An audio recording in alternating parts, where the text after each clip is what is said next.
शासकीय कर्मी और प्रजापिता ब्रह्म कुमारी की हमारी आदरणीय बहनें,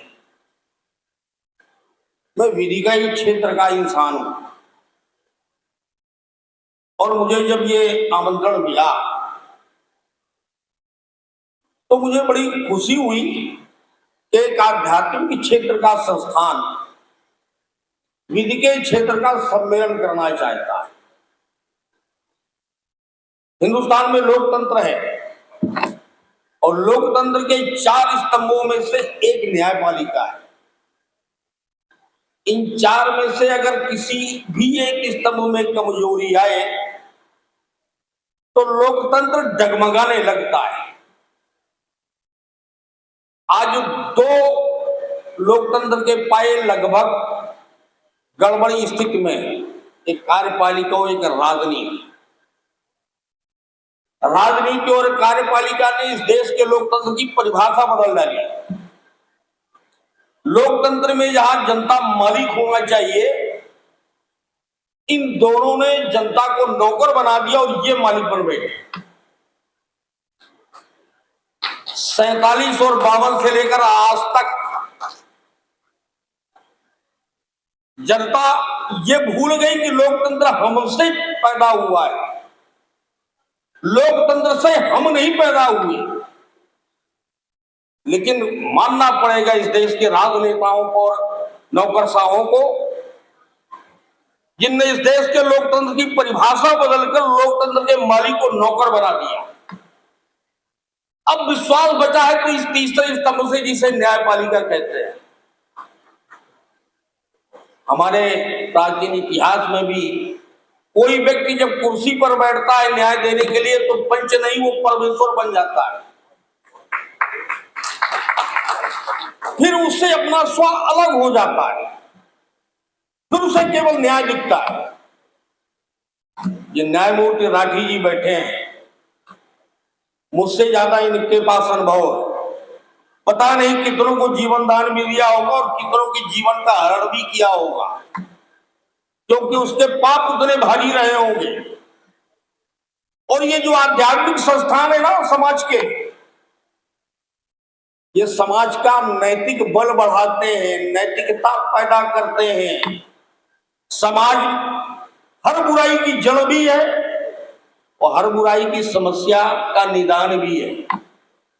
समाज अगर नैतिक रूप से मजबूत हो जाए, शिक्षित हो जाए, तो समाज या राष्ट्र में किसी तरह की कोई बुराई पनप ही नहीं सकती। लेकिन जो समाज नैतिक रूप से टूटता है, आज हम अपने अतीत को भूल गए, हम अपनी संस्कृति को भूल गए, हम रामचरितमानस को भूल गए, हम वेद भूल गए, पुराण भूल गए, श्रीमद् भागवत भूल गए, और टीवी और मोबाइल के अंधानुकरण जो पश्चिम काम कर रहे हैं उसने हमें कहीं का नहीं छोड़ा, हम धोबी के गधे बन गए। प्राचीन संस्कृति, 10,000 वर्ष पुरानी सनातन संस्कृति, जिसने इस दुनिया को सभ्यता के दिए दिखाए, सभ्यता की राह दिखाई,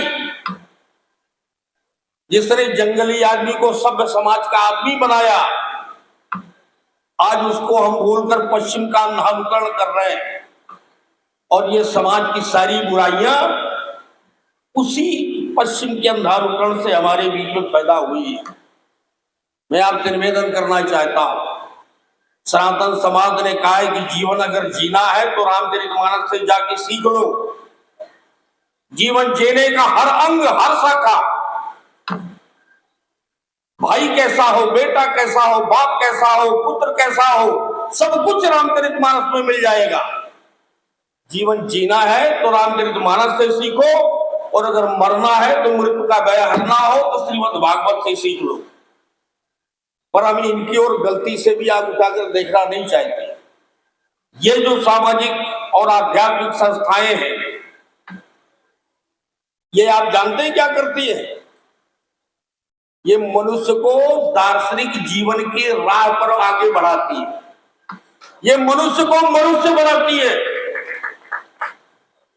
4 साल 6 साल मेहनत करो, कलेक्टर भी बन जाओगे, एसपी भी बन जाओगे, वकील भी बन जाओगे, न्यायाधिपति में बन जाओगे, लेकिन मरते मरते मर जाओगे, मनुष्य कभी नहीं बन पाओगे अगर ऐसी संस्थाएं साथ नहीं देंगी। ये संस्थाएं पारस का काम करती है और मनुष्य को जीवन में उद्देश्य देकर मनुष्य बनाती है। और जब मनुष्य मनुष्य बनता है तो उसके जीवन की सार्थकता उत्पन्न होती है, वो सार्थक बनता है।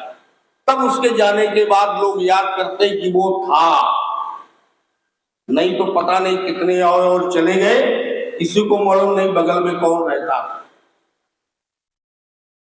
लेकिन जिनने समाज में हस्ताक्षर छोड़ा है, समाज में जिनने बुराइयों को हटाया है, समाज को बदला है, समाज को दिशा दी है, वो आज भी याद किए जाते हैं। सदियां बीत गई, इतना गुजर गया जमाना, फिर भी लोग याद करते हैं।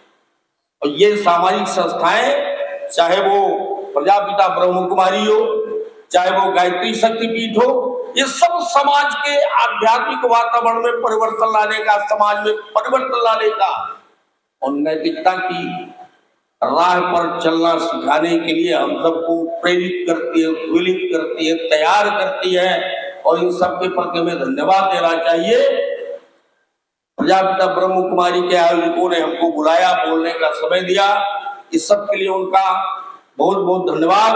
आप सबसे विदा लेता हूँ। जय हिंद।